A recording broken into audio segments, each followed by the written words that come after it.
Hello, countries around the Gulf are reporting a new round of Iranian missile and drone attacks. Qatar, Saudi Arabia, the United Arab Emirates and Bahrain said they were responding to incoming fire and warned residents to seek shelter. Drones have reportedly fallen near Dubai airport, injuring 4 people. A UK maritime monitor said a cargo ship was struck in the Strait of Hormuz, starting a fire and forcing the crew to evacuate. It comes after President Trump warned Iran over mining the strait. The US military says it's destroyed 16 Iranian mine-laying vessels near the Strait of Hormuz. The narrow waterway is the world's busiest shipping lane for the transportation of oil. Maritime movements here is effectively at a standstill, and the impact's being felt right across the globe. In Lebanon, state media says Israel has hit an apartment block in central Beirut the second time. The centre of the capital's been hit since the start of the war, and there were heavy strikes across the country overnight. Iran has also been hit in overnight strikes. These are the latest pictures coming in to us. Officials saying more than 1,300 people have been killed by the US and Israeli airstrikes since the war began. State security forces in Iran have warned they're ready with their fingers on the trigger to confront any anti-government protests. And the conflict's also a war of words after the US said Tuesday's strikes on Iran were going to be the most intense yet. Iran said its barrage targeting Israel and what it calls US interest in the region was the biggest it had yet fired. The second container ship that's been hit off the coast of the UAE was targeted by an unidentified projectile. The incident took place around 50 nautical miles northwest of Dubai. Our correspondent Barbara Plett-Usher is in Doha and told us more. We've had these reports from this UK maritime monitor that there have been 2 ships hit by suspected unknown projectiles, as they phrase it, in the last little while. One of them is a cargo ship that was hit in the Strait of Hormuz, close to Oman, that started a fire, and the crew was being evacuated. The other one was much earlier off the coast of the United Arab Emirates, a container ship, again hit by a suspected unknown projectile. And there was some damage, but there were no injuries or casualties reported from the crew. This would probably be about the 12th such suspected Iranian attack reported since the war began in the whole Gulf area, I should say. And it is one of the main reasons why the traffic through the Strait of Hormuz has almost dried up, because of the risk of going through, also because insurers aren't going to cover these costs. And you know, there's been discussion from the United States and from Europe about perhaps having a military naval escort, but that hasn't gotten off the ground yet, and probably won't, or is unlikely to, while the hot conflict continues. You also had this concern expressed by the Americans that the Iranians might start mining the Strait of Hormuz. They have before in the 1980s. No indication so far that they are doing so this time. President Trump said he had not received any reports of such activity, but the Americans did strike 16 mine-laying vessels overnight. These were, seem most of them inactive, moored when they were hit, but apparently a preventive strike. That's Barbara Plett-Usher in Doha. Let's go to Israel now, and our Middle East correspondent Yolan Nell is in Jerusalem. Yolan, what is Israel saying about the strikes it has been carrying out on Lebanon and Iran?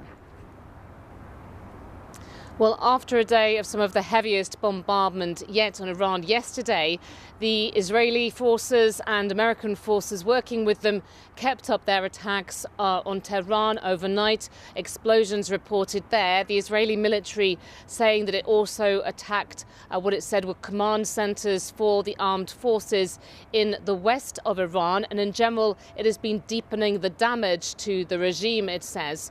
Millions of Israelis in the center of the country, people living in Jewish settlements in the north of the occupied West Bank. Here in Jerusalem, people were also woken up by alarms that went off repeatedly in the night to warn of incoming rockets from Iran. We heard the thuds of loud interceptions overhead. There are not reports of casualties, but that does really underline how the Iranian government has still got this military capability, is still able to fire ballistic missiles at the direction of Israel. And with that incoming fire continue to come from Iran, Yolanda, how is public opinion being shaped by the continuation of this war?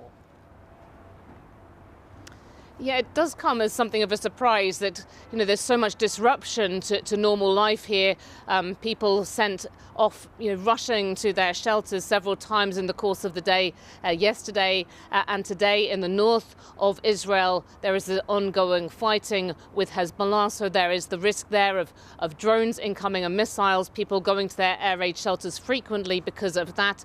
But the public support for Israel's war with Iran does remain very high. That is because people see Iran as having been something like an existential threat. That is what, the polls indicate when it comes to Jewish Israelis in particular. And they want this war to deal with the ballistic missile threat from Iran, its nuclear program, and also its support for proxies around the region, in particular Hezbollah in neighbouring Lebanon.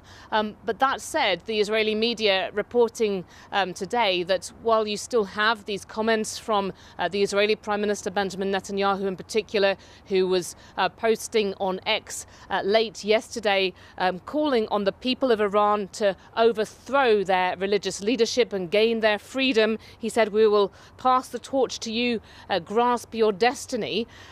Well, the Israeli media commenting that really it's seen now by Israeli officials that it is much less likely that regime change will come about directly as a result of the US and Israeli joint action in Iran. And instead, what is really being focused on in the target list of the Israeli military is going after the military and governing capabilities of the Iranian leadership.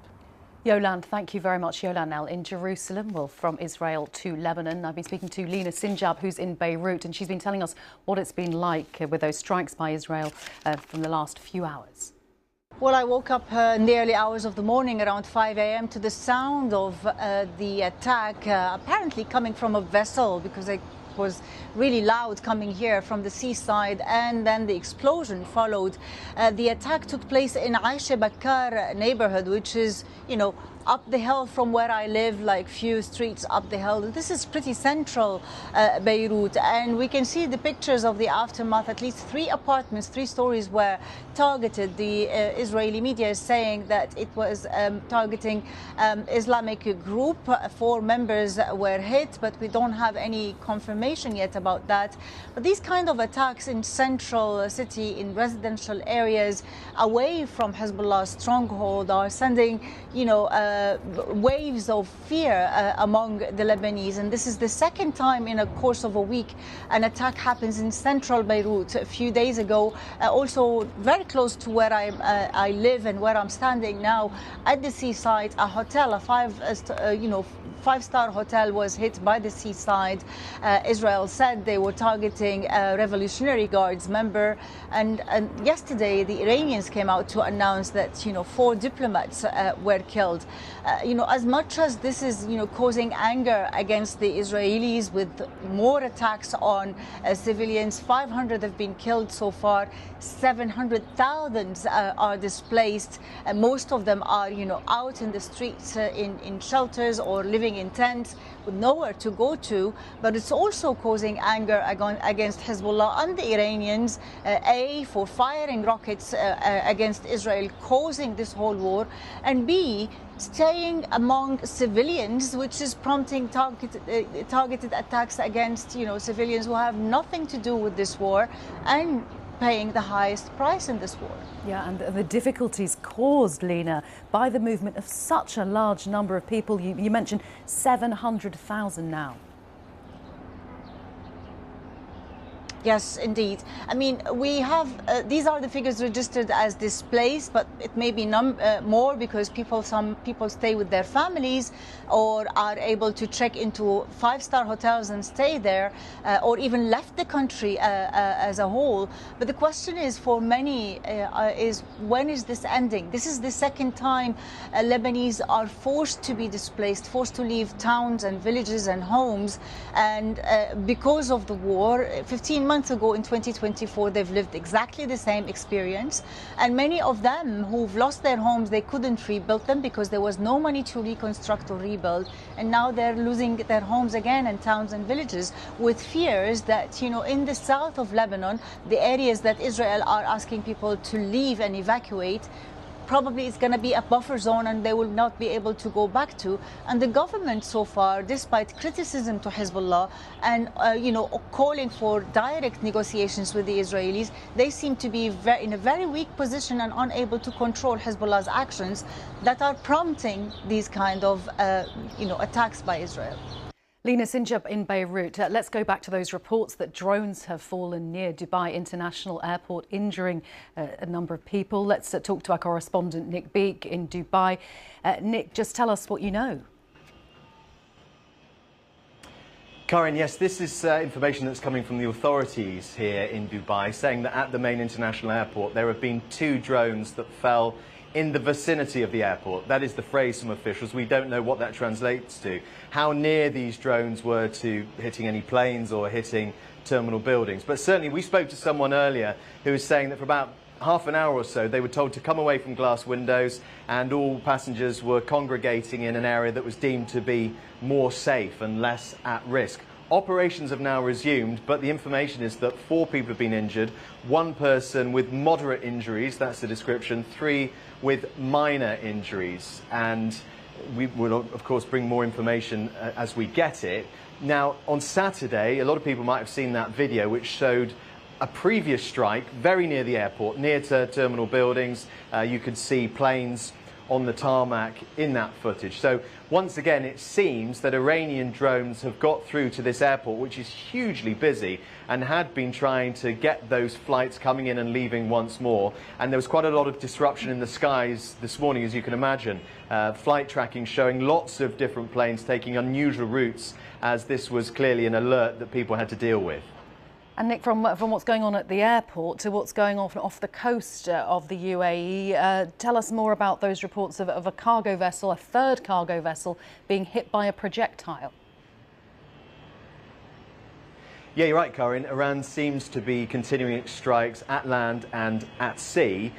In the Strait of Hormuz, what we've seen is 3 reported strikes on vessels in the space of a few hours. Now, that is something we haven't seen. Previously, over the past 10 days, there have been 10 reported incidents, attacks on vessels, but now we've seen this cluster close together, and obviously it follows the Americans hitting out, saying that they'd managed to strike 16 Iranian vessels.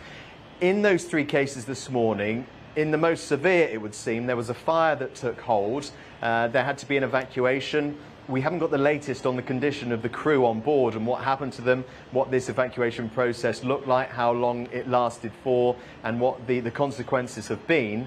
With the other 2 incidents, we were told that the crews were safe and well. But clearly a concern, and it highlights once again the threat to vessels that for the most part are stuck in the Strait of Hormuz at the moment, fearful of moving through what is an active war zone. And Nick, there in Dubai and in the wider United Arab Emirates, what's the continuing effect on daily life of all this? Well, you may be able to hear that all the construction behind me, which continues at pace here. This is a city that is forever growing. Overnight, there were some alerts, again, sent to people's phones. Interestingly, they've changed in the past 24 hours their alert system, so no longer is it a piercing, repeated beeping you get on your mobile phone, whether or not you're registered for alerts. Now it's just a ping that you might get if you're getting a message from anyone else. And so that has been a change, but despite that softening of the way people are given these warnings, the warnings continue, and every day the United Arab Emirates are reporting that missiles and drones have been intercepted that have been sent from Iran. But if we look at the last sort of 10 or 11 days, Karin, the first 8 days, more than 100 drones were being fired every day, and in the most part being intercepted. That number has dipped in the past few days. We don't know if that is a temporary lull or it represents a more significant and long-lasting sort of dip in the number of drones being sent. But certainly Iran continues to attack this country and its Gulf neighbours, all those it deems to be working with the Americans or linked to the Americans. And so in the eyes of Tehran, these are countries that it's justified hitting back at. Nick, thank you very much. Nick Beek there, live in Dubai.